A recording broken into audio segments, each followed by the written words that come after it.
Last class में हमने economics के बेसिक की अपने डिस्कस की थी और हमने बोला था कि नेक्स्ट चैप्टर स्टार्ट करेंगे, that is GDP, GNP, national income क्या है, किस प्रकार से निकाली जाती है, इन सब के ऊपर जो है आज हम डिस्कशन करेंगे।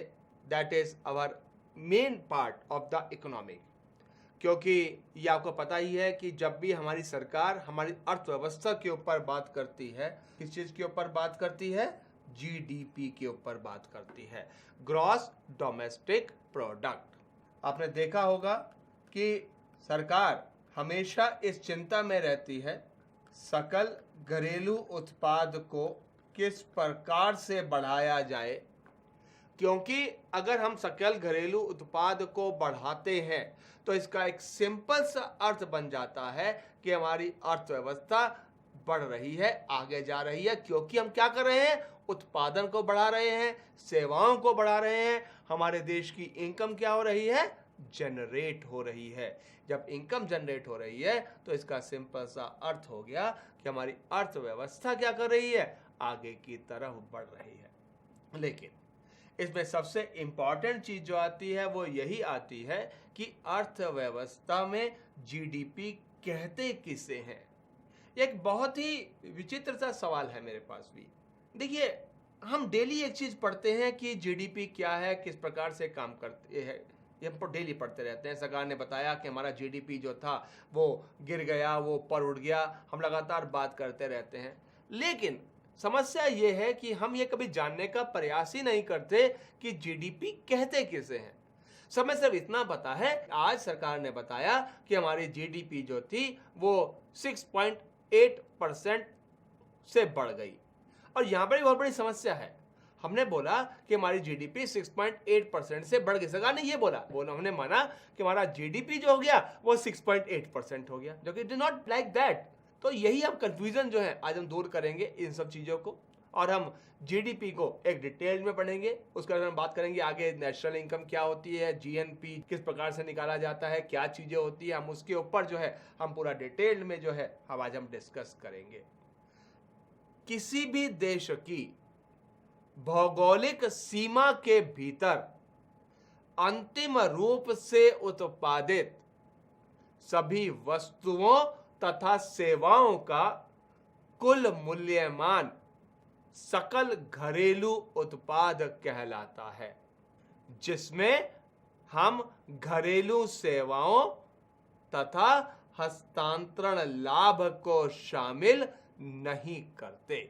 GDP is the total value of all the finished products and services produced in a certain period within the physical boundaries of the country, which does not include domestic services and transfer benefits. The GDP decides the economy of that country. किसी भी देश की अर्थव्यवस्था का आकलन हम उस देश की जीडीपी से ही करते हैं। जीडीपी एक निश्चित समय अंतराल में किसी भी देश की भौगोलिक सीमा के भीतर अंतिम रूप से उत्पादित सभी वस्तुओं तथा सेवाओं का कुल मूल्यमान है, जिसमें घरेलू सेवाओं तथा हस्तांतरण लाभ शामिल नहीं किए जाते।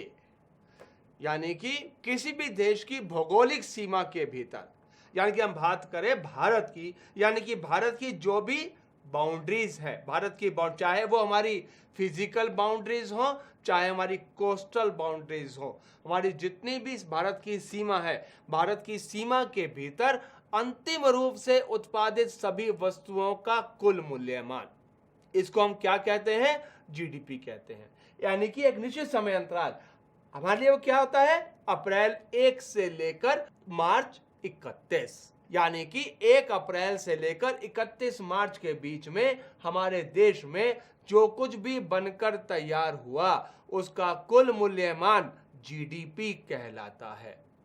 इसके साथ मैंने एक लाइन और जोड़ी जिसे मैंने लिखवाया कि हम इसमें घरेलू सेवाओं तथा हस्तांतरण लाभ को शामिल नहीं करते। घरेलू सेवा का मतलब होता है घरेलू सेवाएं जहां पर हम उत्पादन तो करें लेकिन पैसे का लेन देन ना हो, इसको हम बोलते हैं घरेलू सेवा।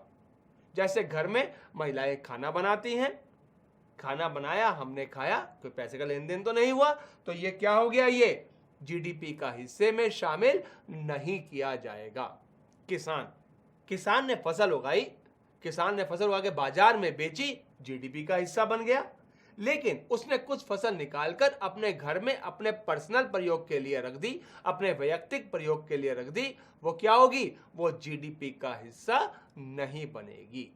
यानी कि जैसे महिलाएं हैं घर में पापड़ अचार वगैरह बनाती रहती हैं, तो ये क्या हो जाएगा, जीडीपी का हिस्सा नहीं बनेगा।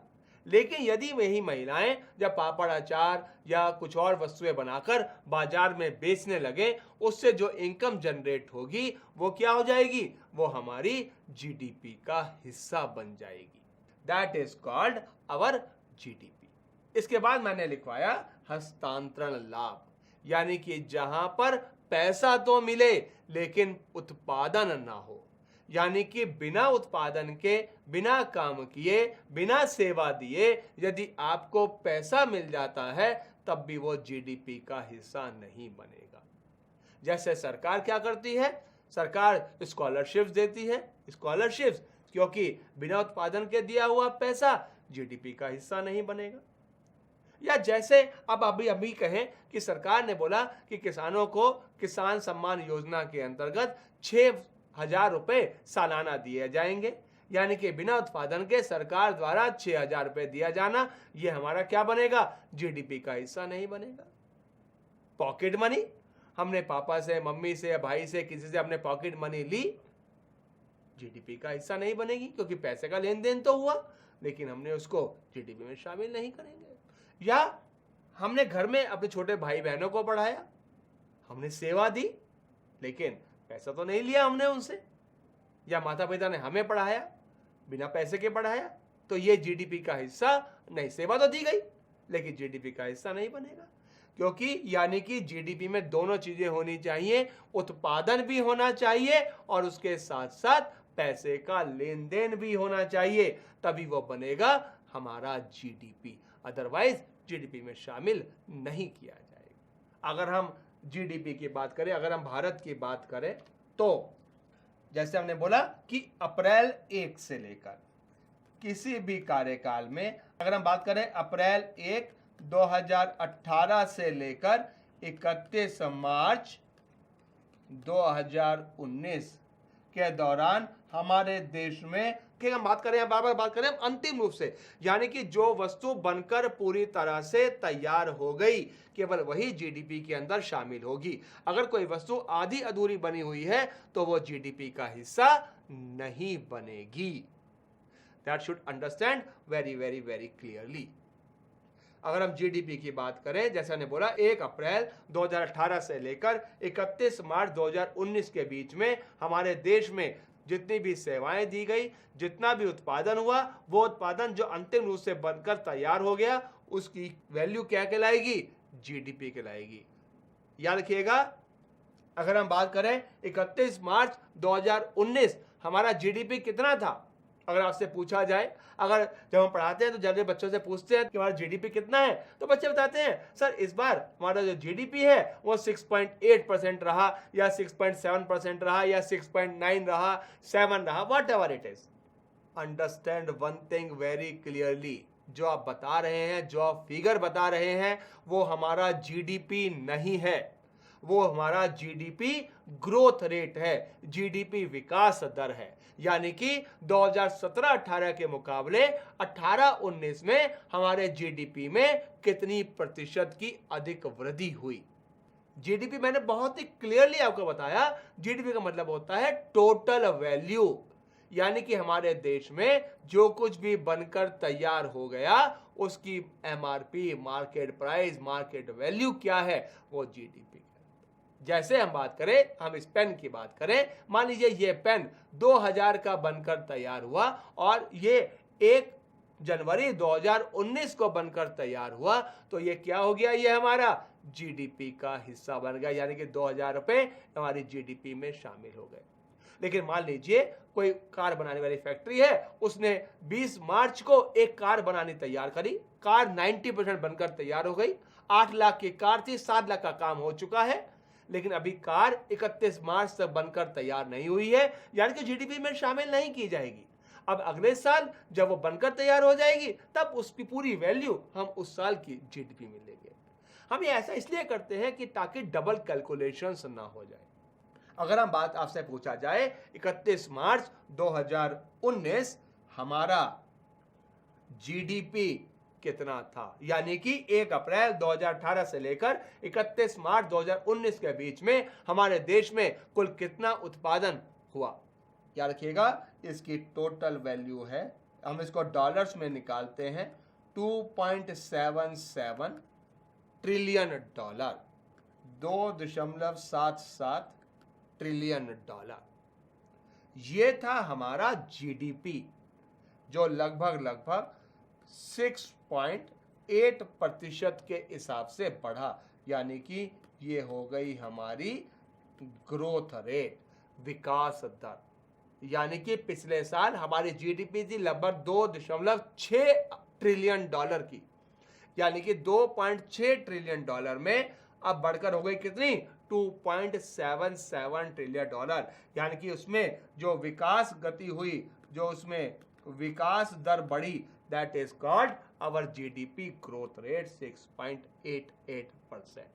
ये कहलाती है हमारी जीडीपी, ग्रॉस डोमेस्टिक प्रोडक्ट। अब यहां पर एक सवाल और उठकर आता है, क्योंकि ये हमारी इकोनॉमी का एक बहुत बड़ा हिस्सा भी है। हमने बोला कि हमारी इकोनॉमी है 2.77 ट्रिलियन डॉलर की। क्या वास्तविकता में हमारी जो जीडीपी है वो इतनी ही है, 2.77 ट्रिलियन डॉलर ही है, या उससे ज्यादा है या उससे कम है? देखिए, हमारी जो जीडीपी है वास्तविकता में 2.77 ट्रिलियन डॉलर से ज्यादा की इकोनॉमी है, कम की नहीं है। कई बार हम ये समझते हैं कि सरकार फिगर बढ़ाने के लिए जीडीपी उसने ज्यादा बता दिया होगा ताकि लोगों को अच्छा लगे कि हमारी जीडीपी तेजी से बढ़ रही है। लेकिन याद रखिएगा, हमारी जो जीडीपी जो सरकार बताती है वो डाटा बताती है जो सरकार के पास जो डाटा पहुंचा। लेकिन हमारा वास्तविकता में क्या होता है, उत्पादन क्या होता है, इससे ज्यादा होता है। क्योंकि हमारे देश में मान लीजिए, जैसे हम ये बात कर रहे थे कि पापड़ अचार महिलाओं ने बनाया और उसको बेचा, उत्पादन हुआ, बेचा, पैसे का लेन देन हुआ, लेकिन क्या इसकी सूचना सरकार को दी गई? नहीं दी गई। तो यानी कि उत्पादन तो बढ़ा हमारा, लेकिन इसकी सूचना जीडीपी में शामिल नहीं की गई, तो जीडीपी में शामिल नहीं है। प्लस इसके अलावा ब्लैक मनी, जो काला धन होता है, क्या उसका मतलब जोड़ते हैं? जोड़ ही नहीं सकते, क्योंकि उसका डाटा जो होता है वो हमारे पास पूरी तरह से अवेलेबल हो ही नहीं सकता।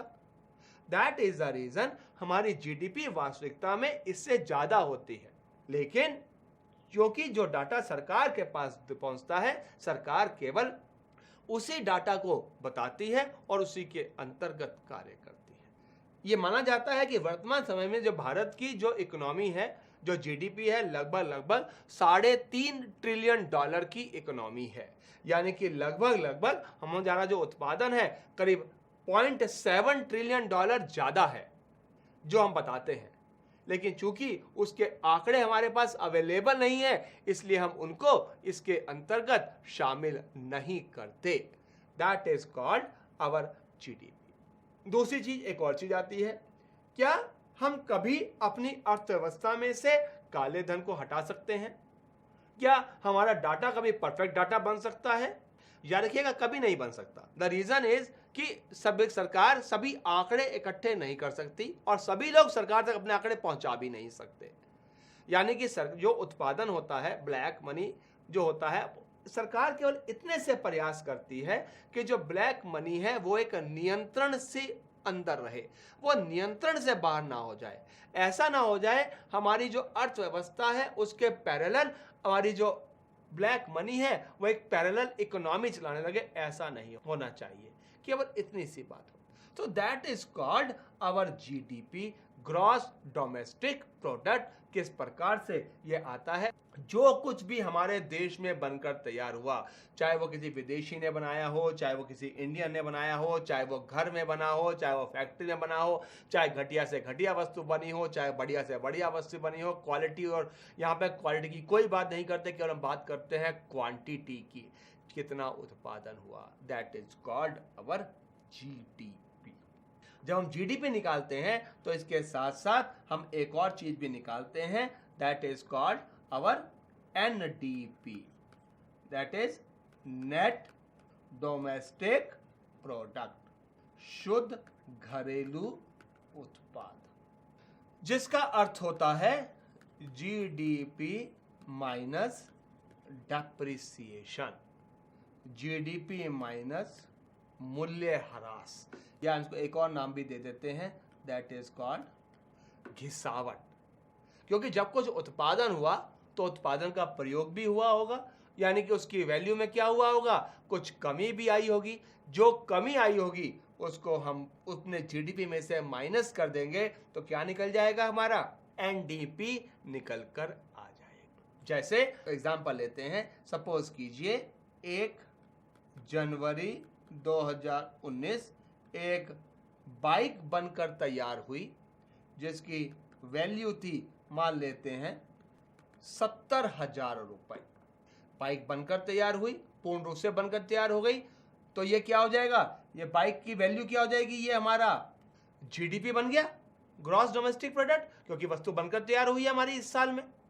लेकिन 31 मार्च 2019 इस बाइक की वैल्यू कितनी रह गई, कुछ वियर एंड टियर हुआ होगा, घिसावट हुई होगी, चली होगी, उसमें कुछ ना कुछ तो कमियां आई ही होंगी।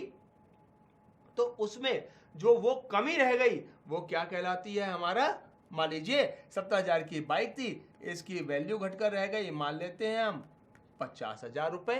तो 50,000 रुपए क्या हो गया, ये हो गया हमारा NDP, net domestic product. Clear. तो इस प्रकार से हम पहले जीडीपी निकालते हैं, फिर हम एनडीपी निकालते हैं। इसके बाद जो हमारी सबसे इंपॉर्टेंट चीज आती है, इसके बाद हम निकालते हैं अपना जीएनपी, ग्रॉस नेशनल प्रोडक्ट, सकल राष्ट्रीय उत्पाद, सकल राष्ट्रीय उत्पाद, जीएनपी।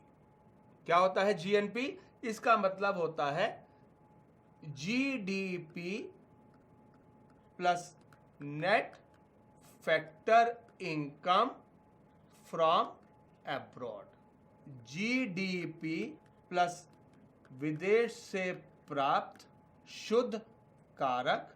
इसको हम एक और प्रकार से भी फाइनल में एक्स्ट्रा कर देते हैं, जिससे आपको समझने में और ज़्यादा आसानी से मैं समझा देता हूं।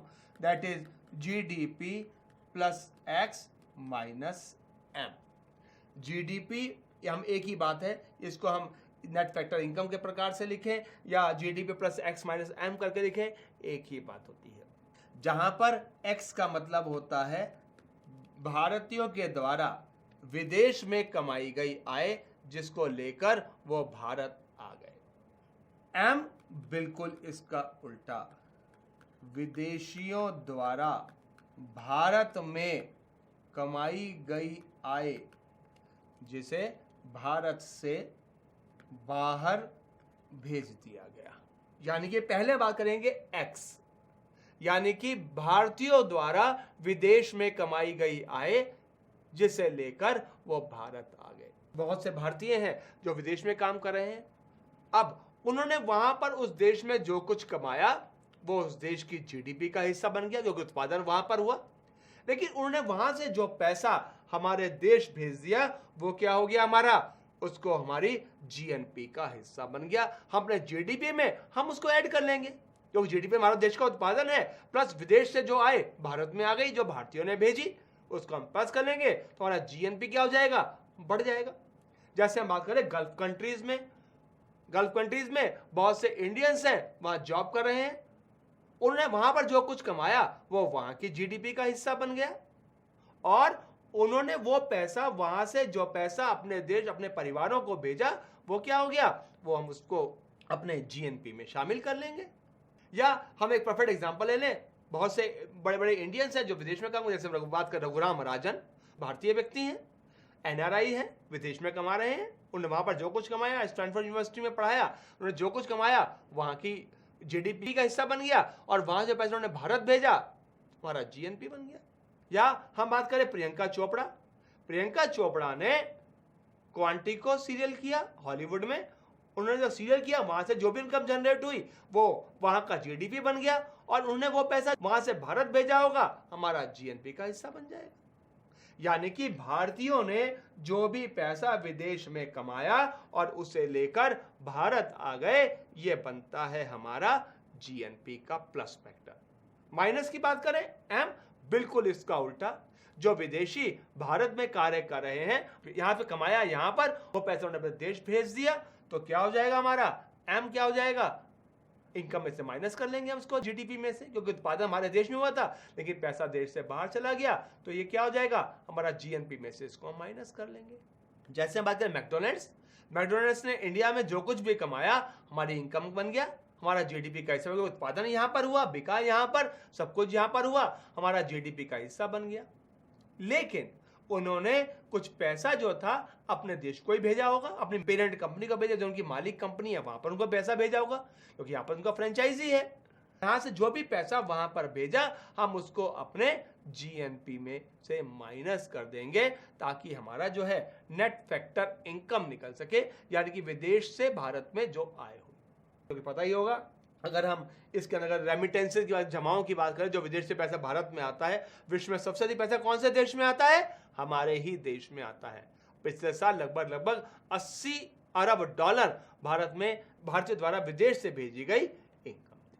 ठीक, तो that is called our GNP, gross national product, जिस प्रकार से वो काम कर। नेक्स्ट पार्ट पर आते हैं, that is called our NNP, यानी कि नेट नेशनल प्रोडक्ट, शुद्ध राष्ट्रीय उत्पाद।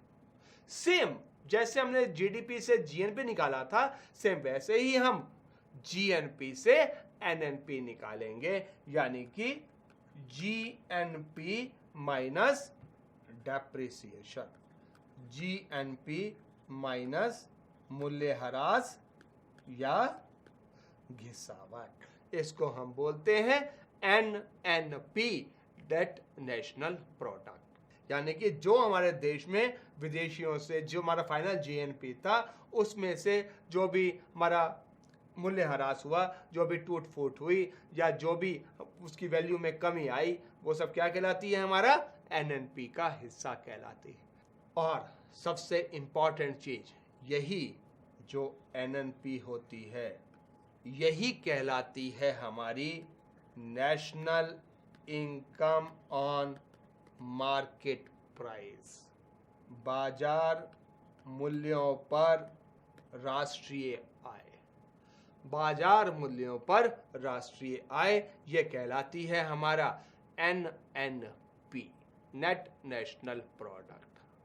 बाजार मूल्य रखिएगा, हम बात करें बाजार, यानी कि एमआरपी पर जो भी वस्तु बाजार में बिक रही है उसको हम बोल देते हैं अपना एनएनपी ऑन मार्केट प्राइस, या national income on market price. लेकिन जब हम एनएनपी निकालते हैं, नेट नेशनल इनकम निकालते हैं, तो इसके साथ साथ हम एक और चीज निकालते हैं, हम निकालते हैं जो मेन हमारी मानी जाती है, जो हमारी मुख्य राष्ट्रीय आय मानी जाती है, वो मानी जाती है हमारी फैक्टर इनकम। अगर हम बात करें national income on factor price, कारक मूल्यों पर राष्ट्रीय आय, यानी कि जहां पर हम जो वस्तु जांचने की बनकर तैयार हुई उसका वैल्यू। इसके लिए बहुत सिंपल सी चीज आती है, that is called NNP plus subsidy minus indirect tax. NNP plus सरकार द्वारा दी हुई छूट माइनस परोक्ष कर, इसको हम बोलते हैं नेशनल इनकम। यानी देखिए बहुत सिंपल सा एक नियम है। हमने बोला हम इस पेन की अभी हम बात करें, इस पेन की हम दोबारा से बात कर लेते हैं। मान लीजिए हम इस पेन की बात करें, मान लीजिए ये पेन बनकर तैयार हुआ था 1500 रुपए का, कंपनी में इसका जो कॉस्ट आई सब मिलाकर आई 1500 रुपए। तो ये क्या हो गई हमारी national income on factor price, कारक मूल्यों पर हमारी राष्ट्रीय आय। लेकिन अब इसमें टैक्सेस जुड़ गए। मान लीजिए हम बोले हमने 700 रुपए के टैक्सेस जोड़ दिए, तो कितने का हो गया ये पेन? 1500 इसके फैक्टर कॉस्ट थी, 700 रुपए इसके टैक्सेस से, कितना हो गया? 2200 रुपए का। यानी कि नेशनल इनकम और मार्केट प्राइस कितनी हो गई इसकी? 2200। लेकिन मान लेते हैं पढ़ने की वस्तु है, सरकार बोले चलो हम कुछ छूट देते हैं। सरकार ने क्या किया? 200 रुपए की छूट दे दी। कितने का पेन पड़ गया ये? 2000 रुपए का। यानी कि 2000 रुपए हमारे नेशनल इनकम में ऐड हो गए हमारे मार्केट प्राइस के अंतर्गत।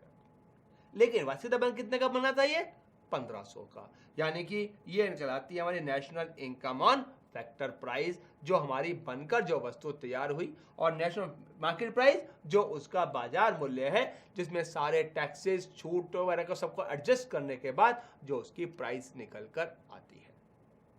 That is called our NNP, net national product, और अवर नेशनल इनकम।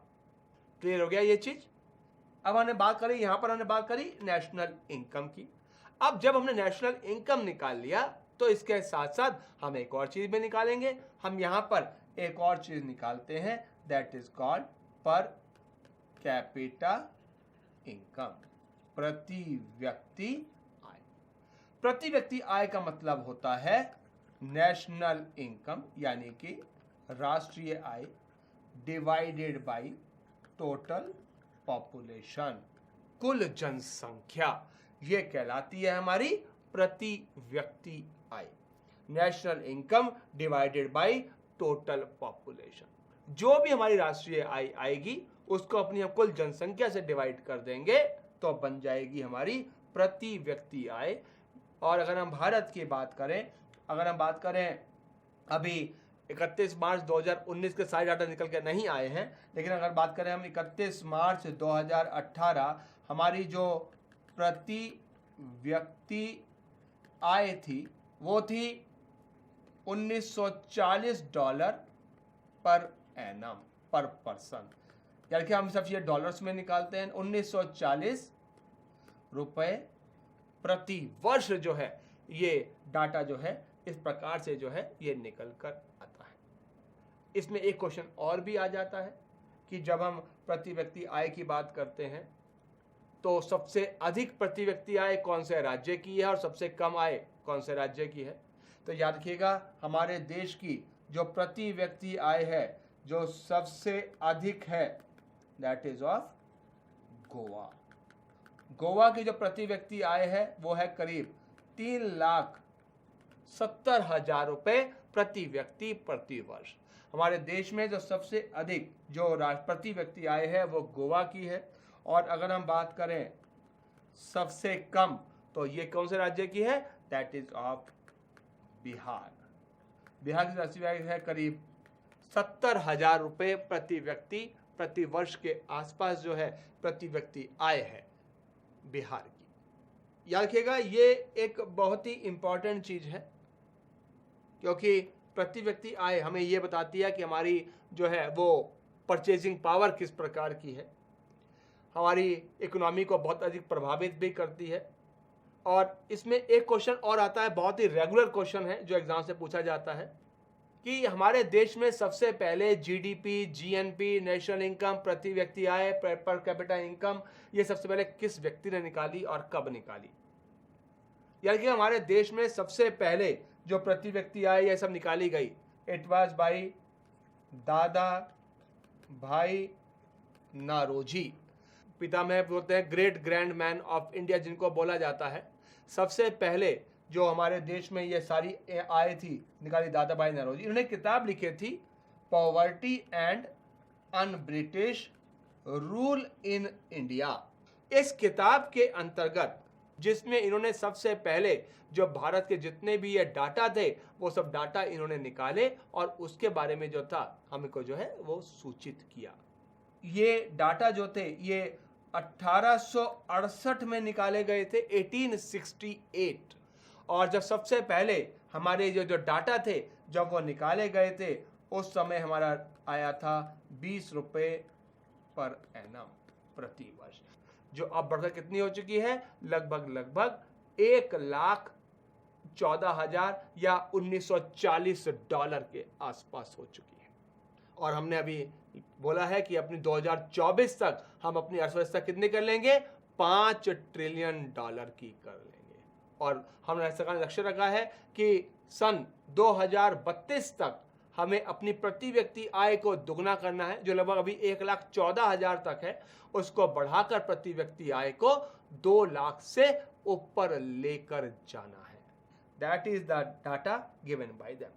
ये तो हो गया हमारा एक डाटा किस प्रकार सारी चीजें निकलती हैं। एक चीज और बता देता हूं, क्योंकि अभी रिसेंटली ये डाटा निकल कर आया।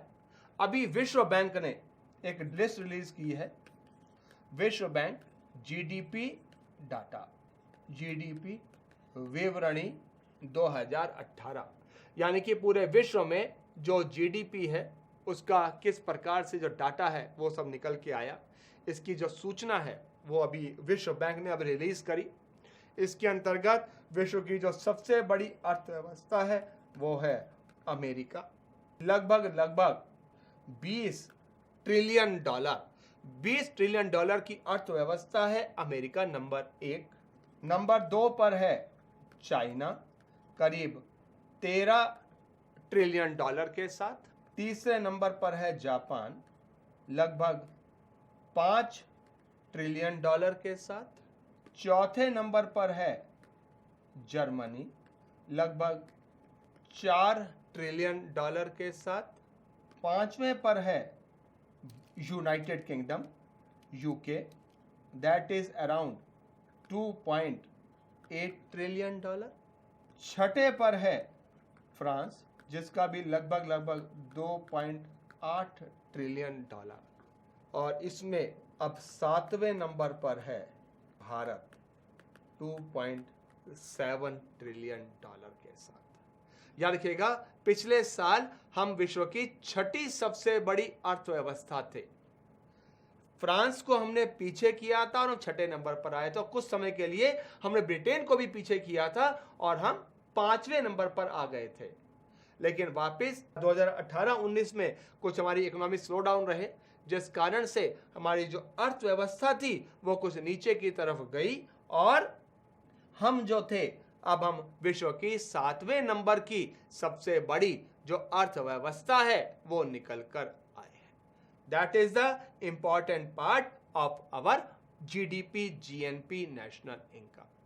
अब जब हम इसकी बात करते हैं तो हम यहाँ पर एक और चीज की बात कर लेते हैं। हमारा जो देश है उसमें जो भी ये डाटा है, जीडीपी, जीएनपी, इन्फ्लेशन या हमारी जनगणना आती है, हमारे देश में ये सब डाटा निकालता कौन है और किस प्रकार से निकाले जाते हैं, हम बाद में डिस्कस करते रहेंगे धीरे धीरे। लेकिन अभी हम आप बात करेंगे कि हमारे देश में ये डाटा निकालता कौन है। एक्चुअली अगर अपने देश की बात करें तो हमारे देश में 4 विभाग हैं जो हमारे देश की पूरी इकोनॉमी को डिफाइन करते हैं। हमारे जितने भी अर्थव्यवस्था के आंकड़े जो निकाले जाते हैं या दिए जाते हैं या प्रस्तुत किए जाते हैं वो सब के सब इन 4 विभागों के द्वारा ही किए जाते हैं, जिसमें हमारा जो सबसे पहला आता है दैट इज कॉल्ड NSSO। शायद आप लोगों ने नाम सुना भी होगा, नेशनल सैंपल सर्वे ऑर्गेनाइजेशन, राष्ट्रीय नमूना सर्वेक्षण संगठन, राष्ट्रीय नमूना सर्वेक्षण संगठन। ये जितने हमारे 10-10 साल वाले डाटा होते हैं वो सब हमारा NSSO निकालता है, नेशनल सैंपल सर्वे। जैसे हमने बात करी जनगणना, सेंसस, जनगणना निकालने का काम करता है NSSO। या हमारी आती है साक्षरता दर, ये सब कौन निकालता है, लिटरेसी। या हमारे आते हैं, हम निकालते हैं अनएम्प्लॉयमेंट डाटा, बेरोजगारी। ये जो भी डाटा निकाले जाते हैं ये सब के सब निकाले जाते हैं NSSO के द्वारा, नेशनल सैंपल सर्वे ऑर्गेनाइजेशन के द्वारा।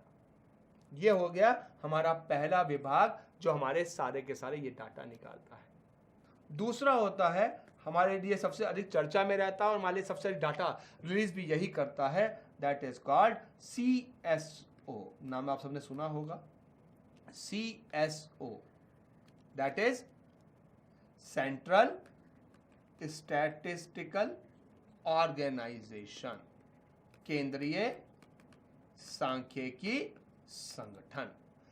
केंद्रीय सांख्यिकी संगठन ये दो डाटा जो है ये निकालता है हमारे जितने हमारे सालाना डाटा होते हैं, यानी कि NSO निकालता है हमारे 10-10 साल के डाटा, तो बीच में निकालते रहता है, ये नहीं बीच में निकालता नहीं है, लेकिन जो फाइनल माने जाते हैं वो 10-10 साल में। जैसे हमारी आखिरी जनगणना कब हुई थी? 2011, यानी कि अभी हमारे पास जितने भी आंकड़े हैं सब 2011 के आंकड़े हैं। हमारे एग्जाम में जितने सवाल आते हैं 2011 के आंकड़ों के ऊपर आते हैं, लेकिन हमारी जनगणना कब होगी? अगली 2021 में होगी। उसके बाद हम डाटा कौन से लेंगे? 2021 के सारे डाटा लेंगे। ठीक।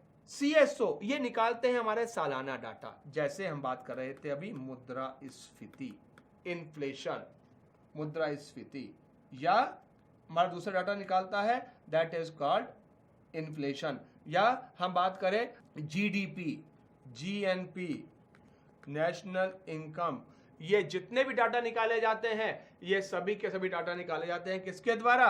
CSO के द्वारा, केंद्रीय सांख्यिकी संगठन के द्वारा। मुद्रास्फीति के अपना हर महीने जो है मुद्रास्फीति निकाली जाती है, लेकिन फाइनल कौन सी मानते हैं? जो 31 मार्च को आ गई वो हमारी सालाना मुद्रास्फीति कहला देती है। सो दैट इज कॉल्ड, ये हमारे दो ऑर्गेनाइजेशन है, NSSO और CSSO। तीसरा है हमारा RBI, reserve bank of India. ये निकालता है हमारा मौद्रिक नीति देता है। ये डाटा नहीं निकालता है, ये देता है हमारी मॉनेटरी पॉलिसी, ये देता है हमारी मौद्रिक नीति। कितने समय में आती है? इट इज बाई मंथली, द्विमासिक, हर 2-2 महीने में ये देता है हमारी मॉनेटरी पॉलिसी। ये बता देता है कि ये देखता है मुद्रास्फीति किसे कहते हैं? बाजार में मुद्रा के प्रवाह को नियंत्रित करना, control of flow of money, यानी कि बाजार में पैसा अधिक है तो बाजार में से पैसा निकालना, और यदि बाजार में पैसे की कमी है तो बाजार में पैसा डालना। That is called our RBI monetary policy, हर 2-2 महीने में रिलीज होती है। चौथी हमारी जो संस्था है that is called our department of economic affairs, आर्थिक मामलों का विभाग, जो ये बताता है कि जो देता है हमारी फिस्कल पॉलिसी, ये देता है हमारी वित्तीय नीति, जिसको हम नाम देते हैं बजट या इकोनॉमिक सर्वे, बजट या आर्थिक सर्वेक्षण, ये देने का काम करता है हमारी डिपार्टमेंट ऑफ इकोनॉमिक अफेयर्स, जो वित्त मंत्रालय का ही एक हिस्सा है। तो इस प्रकार से हमारे देश में ये 4 विभाग है जो हमारी पूरी की पूरी अर्थव्यवस्था को जो है वो नियंत्रित कर लेते हैं और उसके अंतर्गत जो है वो काम भी करते हैं। So that is called our different types of policies जो हमारे इसके अंतर्गत आती है। आई होप कि आपको ये चीज समझ में आ गई होगी किस प्रकार से हमारा GDP, GNP, नेशनल इनकम ये सब निकाली जाती हैं और उसके अंतर्गत जो है काम होता है। Thank you very much for today's class. आज हम इतना ही रखते हैं। नेक्स्ट क्लास में हम एक बहुत बड़ा चैप्टर स्टार्ट करेंगे जिसके साथ हम एक नहीं करीब 4-5 चैप्टर्स एक साथ चलते हैं। नेक्स्ट क्लास में स्टार्ट करेंगे हमारा बैंकिंग सिस्टम, जिसमें हम बात करेंगे बैंक्स क्या है, बैंकों का हिस्ट्री किस प्रकार से आया, किस प्रकार से भारत में बैंक आए, RBI क्या है, RBI किस प्रकार से करेंसी इशू करता है, मॉनेटरी पॉलिसी क्या है, इन्फ्लेशन क्या होता है। उसके बाद हम बात करेंगे हमारे देश में जो कैपिटल मार्केट है, मनी मार्केट है, किस प्रकार से काम करती है। उन सब चीज़ों के ऊपर जो है हम नेक्स्ट क्लास में चर्चा करेंगे। Thank you very much for today's class. I hope कि आपको जो चीज़ें जो हैं वो अच्छे से समझ में आई होंगी। Thank you very much.